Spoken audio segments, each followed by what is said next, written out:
sebagai orang awam memberikan pandangan ataupun analisa terhadap perpolitikan di negara kita. Terlebih sekarang ini setelah Hasto dinyatakan tersangka oleh KPK. Analisa orang awam yang mungkin informasi-informasi yang didapat itu sangat terbatas. Ya, jadi informasi yang didapat sangat terbatas, tapi tidak tertutup kemungkinan kita bisa memberikan analisa, ya, kita bisa memberikan opini.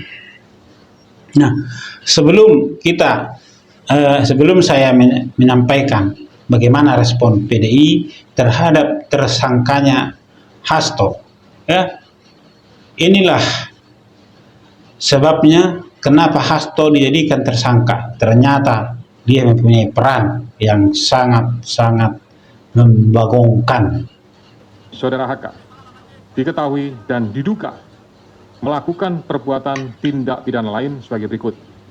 Bahwa pada tanggal 8 Januari 2020 pada saat proses tangkap tangan oleh KPK, Saudara HK memerintahkan salah satu pegawainya di Jalan Suran Syahrir yang biasa digunakan sebagai kantor untuk menelpon kepada HM dan memerintahkan supaya merendam HP dalam air dan segera melarikan diri. Bahwa pada tanggal 6 Juni 2024, sebelum Saudara HK diperiksa sebagai saksi oleh KPK, Saudara HK memerintahkan kepada salah satu pegawainya untuk menenggelamkan HP yang dalam penguasaan pegawai tersebut agar tidak ditemukan oleh KPK. Nah, kenapa Saudara HK melakukan itu? Kenapa Saudara HK melakukan itu? Ternyata dia punya peran penting terhadap kasus penyuapan Harun Masiku, ya, terhadap kasus kaburnya juga Harun Masiku. Nah, inilah peran daripada HK sehingga dia harus melenyapkan barang bukti tadi. Ini dia. Kemudian dari proses pengembangan penyidikan ditemukan bukti petunjuk bahwa sebagian uang yang digunakan untuk menyuap berasal dari Saudara HK. Bahwa dalam proses perencanaan sampai dengan penyerahan uang tersebut, Saudara HK mengatur dan mengendalikan Saudara Saiful Bahri dan Saudara DTI dalam memberikan suap kepada Komisioner KPU Wahyu Setiawan. Saudara HK mengatur dan mengendalikan Saudara DTI untuk melobi anggota KPU agar dapat menetapkan HM sebagai anggota DPR RI terpilih dari Dapil 1 Sumsel. Saudara HK mengatur dan mengendalikan Saudara DTI untuk aktif mengambil dan mengantarkan uang suap untuk diserahkan kepada Komisioner KPU. Kemudian Saudara HK bersama-sama dengan HM, kemudian Saiful Bahri dan DTI melakukan penyuapan terhadap Wahyu Setiawan. Nah, itulah penjelasan KPK tentang peran daripada HK kasus HM. Nah, saya yakin dan sangat yakin bahwa jawaban dari PDI Perjuangan ini adalah politisasi hukum, ya. Tetapi saya yakin juga, ya, kenapa kasus ini baru dibongkar tahun 2024 ini juga karena politisasi hukum. Politisasi hukum di awal apa itu? Jokowi adalah presiden terpilih yang diusung oleh partai tersebut dan Hasto adalah sekjennya, ya, sekjen partai tersebut. Maka Jokowi menjaga nama baik, menjaga partai tersebut supaya aman dalam masa kepemimpinannya hingga tahun 2024 dari tahun 2019. Jadi perlu bagi Jokowi untuk menjaga stabilitas. Maka itu apa yang terjadi dengan partainya, saya yakin dia akan berusaha untuk menutupinya, ya. Nah, tetapi apa yang dilakukan oleh Jokowi, partainya menganggap bahwa mereka menjadi benar, menjadi hebat, sehingga pada di akhir masa periode kepemimpinan Jokowi, karena sudah tidak mungkin lagi dipilih, dia malah dimusuhi oleh partainya, dia malah dipecat dari partainya, sekalipun mungkin Jokowi tidak akan mungkin kembali ke partai itu setelah dia berakhir dari presiden, karena nggak logika lah presiden 2 kali menjadi kader partai biasa, dari kader biasa di partai itu, ya. Nah, karena tindak tanduk ini juga Jokowi juga punya, karena perlakuan yang diterimanya dari partai itu setelah habis masa kepemimpinannya, bahwa Jokowi berusaha dipretelin oleh PDIP, dijatuhkan keluarganya, semua yang berhubungan dengan Jokowi mereka pandang dalam tanda petik hina. Jokowi adalah sumber dari malapetaka bagi PDIP. Nah, itulah asumsi saya, malapetaka. Karena apa? Semua kesalahan dilimpahkan kepada Jokowi karena kekalahan PDIP di Pilpres, ya. Nah, setelah tahun 2024, Jokowi tidak punya kuasa lagi untuk menahan kasus Harun Masiku supaya jangan dibuka kembali, ya. Dia tidak punya kuasa kembali, dan hal ini juga pasti diketahui oleh presiden yang baru. Nggak mungkin dia tidak mengetahui tentang persoalan dari Harun Masiku. Nah, pasti inilah menurut saya Jokowi juga punya hutang yang tidak dia bayar selama 2019 sampai 2024 yang diserahkan kepada Prabowo, yang mungkin ini salah satunya. Jadi kalau PDIP nanti menyatakan ini adalah politisasi, memang dari awal juga sudah ada politisasi, bahwa kasus Harun Masiku ini ditahan sampai pemerintahan Jokowi selesai di 2024 untuk menjaga kestabilan pemerintahannya selama 5 tahun kedua.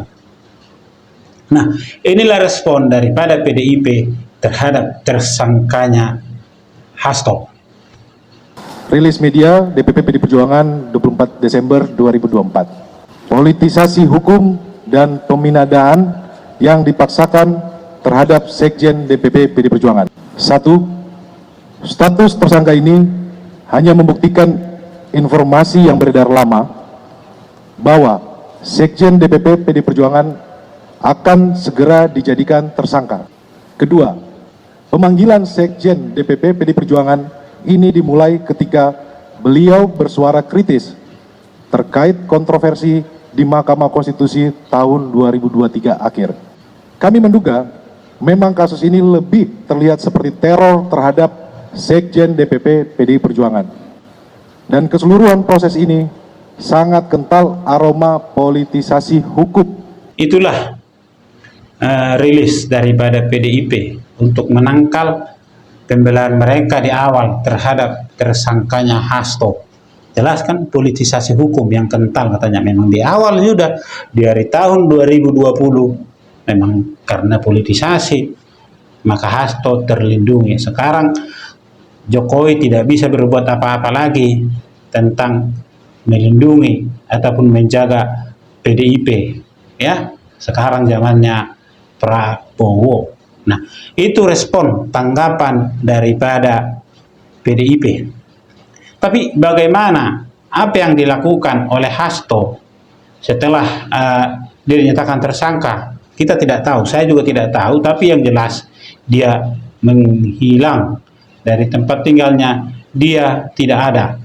Ketika dikonfirmasi oleh para wartawan kepada RW-nya di mana Hasto tinggal, inilah konfirmasi RW tersebut. Sempat kaget nggak sih Pak awalnya dengar kabar dari KPK ini Pak?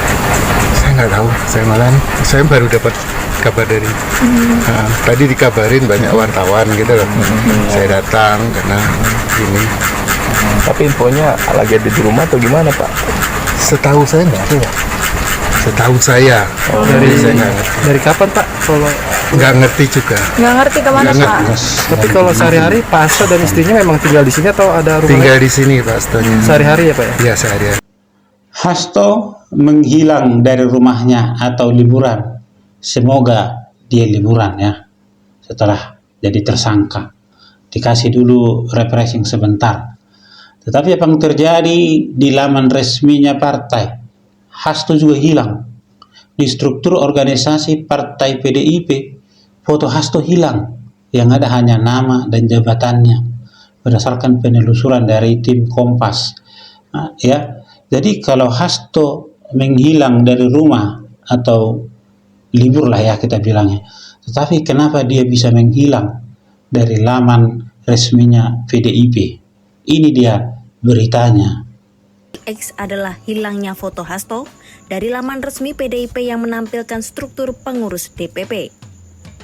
Saat ditelusuri oleh Kompas.com, memang benar foto Hasto tidak lagi terlihat di laman tersebut. Berdasarkan pantauan Kompas.com pada Selasa 24 Desember 2024 pukul 22.30 waktu Indonesia Barat, hanya foto Hasto yang hilang dari laman tersebut. Adapun nama dan jabatannya masih tercantum di antara Ketua Umum PDIP Megawati Soekarno Putri dan Wakil Sekjen Bidang Internal Utut Adianto. Nah, hilangkan?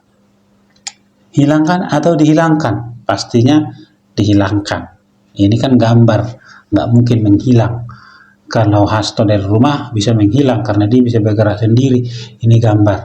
Nah, jadi sekarang yang menjadi pertanyaannya adalah apakah Bu Ketua Umum akan pasang badan buat Hasto?